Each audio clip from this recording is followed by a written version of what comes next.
sou a Nick Sakamoto e esse é o programa Charme que está começando agora.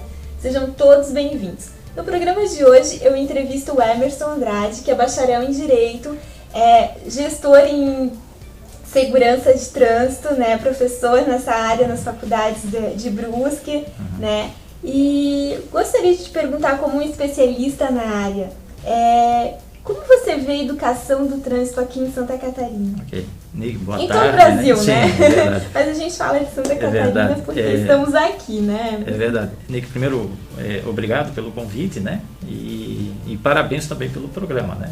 Muito obrigada. Vivemos, não é de hoje, né? Essa falta de educação propriamente dito, né? Também no trânsito, né? Nós temos dispositivos legais, que é o próprio Código de Trânsito Brasileiro, que ele dá algumas diretrizes. Primeiro, ele obriga, né, a que todo órgão do Sistema Nacional de Trânsito, e aqui envolve tanto os órgãos de Santa Catarina como do Brasil. Nós temos órgãos municipais, nós temos os órgãos estaduais e os órgãos federais, para que eles possam promover a educação para o trânsito desde as séries iniciais até o ensino superior. Isso é desde 1997, né? Quando ele entrou em vigor efetivamente em janeiro de 98, já tem esse compromisso com a educação. Porém, até hoje a gente tem essa dificuldade de colocar na prática, né? De ver efetivamente. De não fazer parte da grade. De não fazer parte. E aí tem o MEC, tem o Denatran, que não se acertam, né? E claro que o problema é que o trânsito ele acontece dentro das cidades. Quem sofre com isso são os munícipes. Claro que é uma pedra no sapato dos gestores, né, municipais, porque é de responsabilidade deles a segurança no trânsito dentro das suas cidades. Então, em Santa Catarina nós temos o Detran com alguns programas de educação para o trânsito, nós temos a Polícia Militar com o PROERD, com programas de educação para o trânsito. A gente vê algumas campanhas. Várias campanhas, nós temos aí o Maio Amarelo, que intensifica essa cultura, voltando a essa cultura de segurança, temos a Semana Nacional do Trânsito.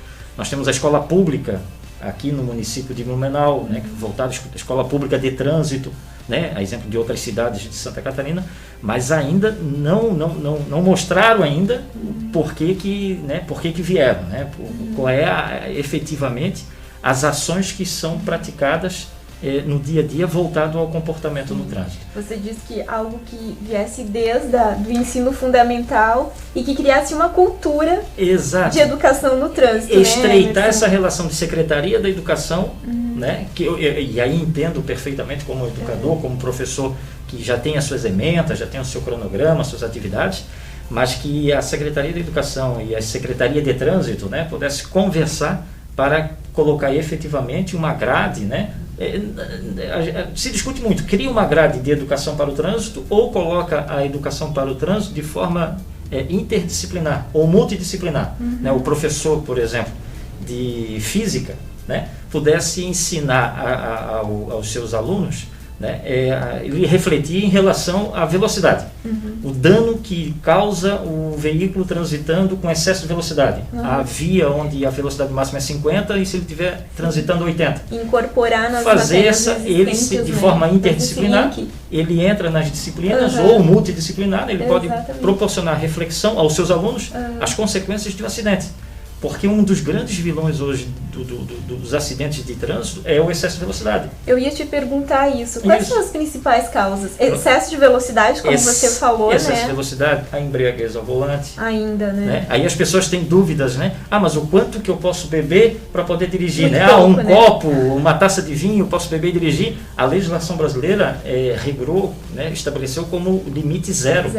Não tem limite permitido, concebido para poder ingerir bebida alcoólica e dirigir. É aquele ditado, né? Se for dirigir, não beba. Então o professor ele pode trabalhar essas temáticas, trazer esses assuntos para a sua disciplina. Professor de geografia, por exemplo, falar da geografia, da região, do entorno, do entorno da cidade. Nós temos aqui uma região muito pertinho, nós temos as serras, nós temos o litoral. Então, o comportamento, como é que é formado, né? O trânsito local para as crianças, né? Sim. O caminho de escola, escola-casa. Então, trazer essas responsabilidades. Claro que aí, com a falta, e a gente sofre com isso, né? Talvez de forma genérica, né? E de conhecer também um pouco da sinalização. Isso é fundamental, né? porque se consegue entender o entorno, exatamente. O próprio pai, né? O pai, a mãe, ao levar o filho para a escola, né? De carro ou a pé ou de bicicleta, né? Poder também respeitar as regras de circulação, né? Não é difícil a gente encontrar, por exemplo, na porta de uma escola, às vezes o pai e a mãe parando o carro em cima de uma faixa de pedestre. Ou seja, né? É que às vezes a gente esquece Sim. que o pedestre, Sim. o ciclista, Sim, ele faz parte do trânsito, eles né? são elementos do Eles trânsito. são elementos, né? A gente associa muito ao carro, né? Sempre. E um grande erro nosso de gestão é que tudo que se pensa hoje no trânsito, se pensa no automóvel. No automóvel. Para depois, tanto é que a gente sofre com ciclovias, ciclofaixas, né? Fomentar um meio de transporte que é limpo, que é saudável, né? Que é a bicicleta. E isso é um desafio das cidades, fomentar desafio, isso. Né? Ainda mais no momento que a gente vive, né? Nunca se falou tanto em ecologia, né? Em meio ambiente, e proporcionar educação física, né? Saúde física da pessoa, física e mental, né? Física que e mental. Ao se exercitar, está fazendo ali economia própria, economia financeira, meio de transporte barato. Então, proporcionar isso, fomentar isso, é o grande desafio. Isso passa pela educação. E aí a gente não tem, Nick, ainda uma cultura de segurança. Sim. E aí a cultura de segurança é mais ampla do que a própria educação para o trânsito. Que a partir do momento que a gente desenvolve essa cultura de segurança, todos os nossos atos serão pensados no quesito de segurança. Então, vai ser seguro fazer isso numa ultrapassagem? Não vou pensar se é uma infração ou não. É seguro fazer a ultrapassagem? Em autoestrada é o maior índice de acidentes a ultrapassagem, né? Exatamente. Nas nossas rodovias, as grandes tragédias são proporcionadas pelas ultrapassagens. E às vezes na reta. Evitado, né? Sim, é escolha. É escolha, né? É a escolha do condutor. 90% dos acidentes que acontecem no Brasil, 90% é questão de decisão do condutor. Poderia ser evitado. Ele poderia ter sido evitado. E ainda quando nós realizávamos, né, na época ainda que estava atuando na Polícia Rodoviária, quando a gente fazia o levantamento do local do acidente de trânsito, era comum encontrar uma ou mais infrações, né, que deram origem àquela tragédia, que poderia ter sido evitada. Né? Às vezes a falta de atenção, conversar de forma demasiada com as pessoas dentro do carro, mexer no celular. Eu ia dizer, agora a tecnologia, né? Celular. Tirou a atenção, e quanto maior a velocidade e a distração, aí aquilo ali é um veneno, né? São elementos para contribuir para a tragédia. Né? Tu tirou o olhar do cenário a uma velocidade de 80 km por hora. Tu desvia o olhar para olhar o celular ou para falar com o passageiro, dependendo do tempo que tu fica ali distraído, o carro vai percorrer 50, 100 metros de uma forma e praticamente cego, né? Porque tu não vê o que está, tu está prestando atenção no celular ou no passageiro. Exatamente. Então a atenção no veículo, ela é fundamental. As pessoas ainda, né, não levam tão a sério o trânsito, tanto é que figura, né, a nível de país, né, o estado de Santa Catarina figura aí como um dos estados com alto índice de acidente de trânsito, em detrimento dos demais. Curiosidade minha, Emerson, os acidentes com mortes, acidentes mais graves, eles são de autoestrada ou são em perímetros urbanos? Boa pergunta. É assim, devido às características das rodovias, onde são perímetros rurais, né? São áreas rurais, onde permite uma velocidade maior, lá, quando ocorre acidente, eles são mais trágicos, né? Devido à velocidade. Enquanto no perímetro urbano, não que não ocorra acidentes trágicos, são mais batidas. Mas o volume é maior, mas os danos são menores. Entendi. Os danos são menores. Então, podemos dizer tranquilamente que dentro do perímetro urbano o número de acidente é bem maior, porém as consequências, os danos são mais leves em detrimento de uma rodovia. Seria mais atropelamentos, eu acho. Atropelamento, né? As colisões, traseira, a falta de atenção, mexendo no celular, bate no carro da frente. Né? Às vezes na expectativa, né, de passar pelo semáforo, né? Tá na iminência de fechar. Né? Aí eu volto a falar da cultura de segurança. Né? Na cultura segura, se vai fechar, está mudando, a gente já adota uma postura para parar o veículo. Mas a grande maioria acelera para poder... Né? Questões de 30 segundos, né? 40 segundos, né? Ficar parado. Mas para algumas pessoas parece que é o fim do mundo, né? Os 30 segundos parados, né? Emerson, a gente estava falando aqui em off, né? Sobre o comportamento do catarinense no trânsito. Tu me falou de um ranking nacional, sim, né? Sim. E eu fiquei surpresa, né? Todas as pessoas que eu converso, que a gente traz essa informação, realmente é um choque, né?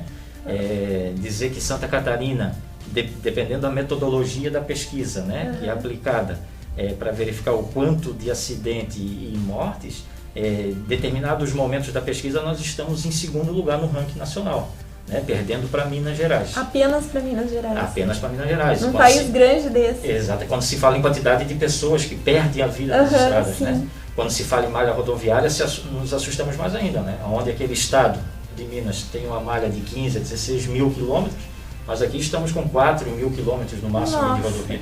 Então é uma disparidade e é um sinal de alerta, né? Eu ia dizer, temos que parar e focar nisso, né? Esse momento de parar de reflexão há bastante tempo, né? Já vem esse sinal, né? Há alguns anos nós já vem acontecendo esses dados, né? Que cada informação dessa, cada número desse representa uma família, né? É uma pessoa que perde a vida. Então, o exemplo nós temos aqui a BR-470, que há quantos anos, né?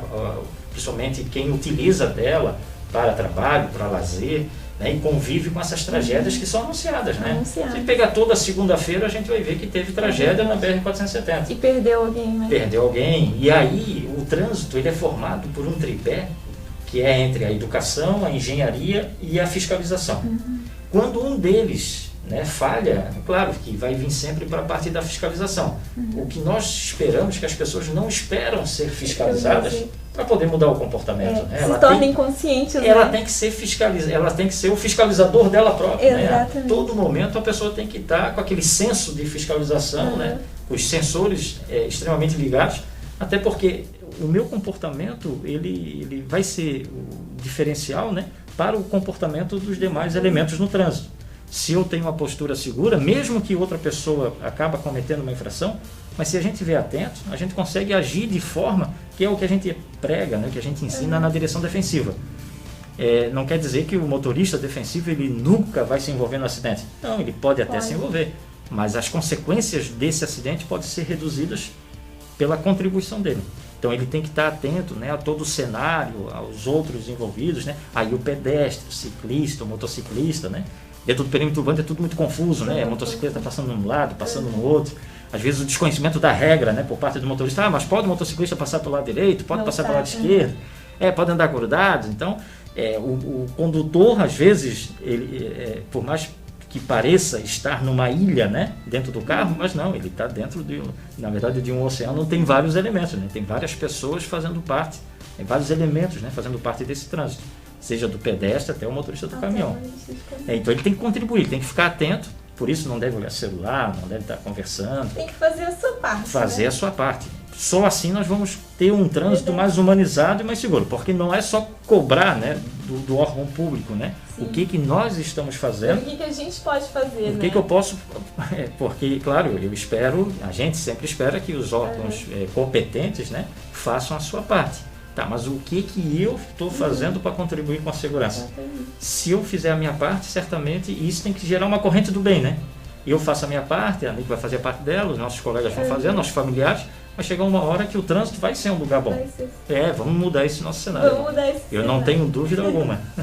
Emerson, muito obrigada pela tua presença aqui no programa, foi muito bom conversar contigo e a gente espera isso também, a gente espera um trânsito com mais gentileza. Muito obrigada pela tua contribuição para isso, viu? Obrigado. Bom, a gente vai para um breve intervalinho comercial e a gente volta no segundo bloco do programa Charme já já, não saia daí.